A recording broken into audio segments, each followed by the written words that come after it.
Man, it's been a long time since we've talked the Cavs. What all has happened? We had the Bucks beat the Suns, Kevin Love not playing in the Olympics, and the Cavs getting the third pick in the draft. Pretty exciting. Could be game-changing, team-changing for the Cavs.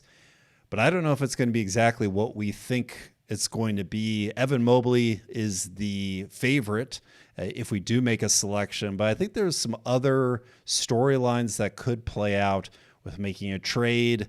And then there's just the field. Who else is out there? There has been many times before where the Cavs have surprised us. So Eric, let's go to you first here. We got Mobley, we've got potential trade options, we've got the field. What do you think is the most likely outcome for the Cavs? Well, first I'll preface this by saying that this is going under the assumption that Cade Cunningham's going number 1 to Detroit, Jalen Green going number 2 to Houston. Kobe Altman's been, I'm going to just put it out there, been very underwhelming as a GM. So I'm hoping he hits on this. He needs to start hitting on these picks if he wants to remain our GM for quite some time. That being said, I think he's probably going to go chalk, if you want to call it that, and go with Evan Mobley, 7 foot, 215, obviously would need to bulk up in that department.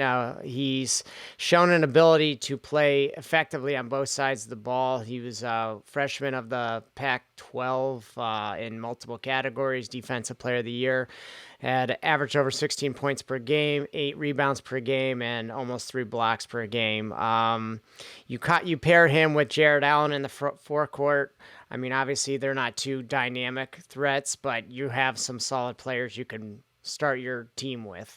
Depth is obviously going to be needed. I know the team's trying to get rid of Kevin Love, but for now he's on the team and he is a forward, so they would obviously like to replace him with someone younger and who actually cares and who's healthy and other things like that. But regardless, they do need a lot of depth in the forecourt. So I'm guessing that's the move that Kobe Altman's going to make, looking at the roster and knowing that we have taken a lot of guards in the last 2 or 3 years. Now, the other 2 options I'll touch briefly. I won't let Drew go into, or I won't step on Drew or anything, but Scotty Barnes, defensive guy. We have a defensive guy, Isaac Okoro, so don't bother with him.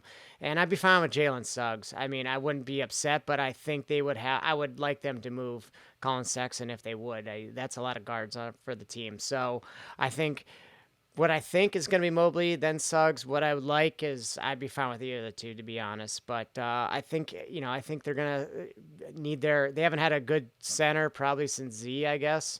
And he was a solid player for many years. And I hope that's the guy they go with, I guess. And I hope he turns his franchise around and we can actually compete for the playoffs next year. All right, I'll pin Eric down and say he's got Mobley. Drew, who do you have? Yeah, so let me just start off with sort of like the dream team scenario. Shout out Jesse Moore, Zach Abrams, 2 fans of the podcast. Promised you I'd wear your shirt at some point. Here it is. 2001 dream team. There you go, everybody. My sort of American dream, Dusty Rhodes scenario would be to have Evan Mobley go number 2 overall. I don't think that is probable. I think to Eric's point, Jalen Green most likely goes to Houston. He's he has just an elite offensive talent. I think he'd be a great shooting guard with the Cavs, something that they have lacked for almost ever. But if he's not available there, I think Evan Mobley probably should be the choice. And I think Eric gave you all the reasons sort of why. But knowing that's the case, I will take the other option, and I'll take Jalen Suggs at 3 overall. He's a really sort of gritty two-way player. They could use some defense from that position, especially if you're trying to get he and Garland out there at the same time. I think that you want somebody who can play a little bit of defense there with Okoro. And if you do that, you could then maybe get some sort of package out to Philadelphia featuring Collin Sexton. You'd have to throw in Kevin Love to make those salaries work.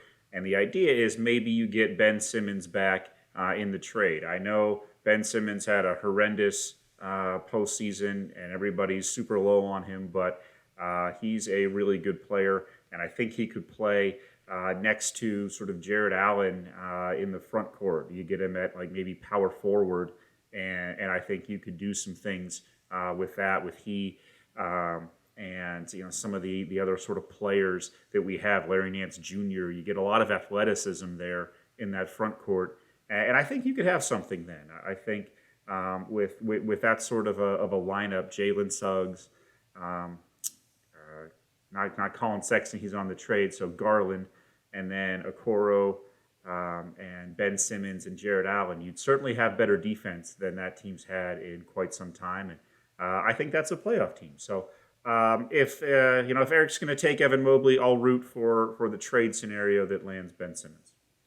All right, Mobley going at 2. I think that's an American nightmare for me. I want Mobley, and I hope the Cavs pick him up. Go with the chalk, have draft by need, and we'll see if there's any trades. We've talked trades, and there hasn't been that big trade that's been out there. I just don't know if it's going to happen unless it's Collin Sexton, and I really want to have Collin Sexton on the team. So he's a good player. Yeah, so I like Mobley. Let's go with him.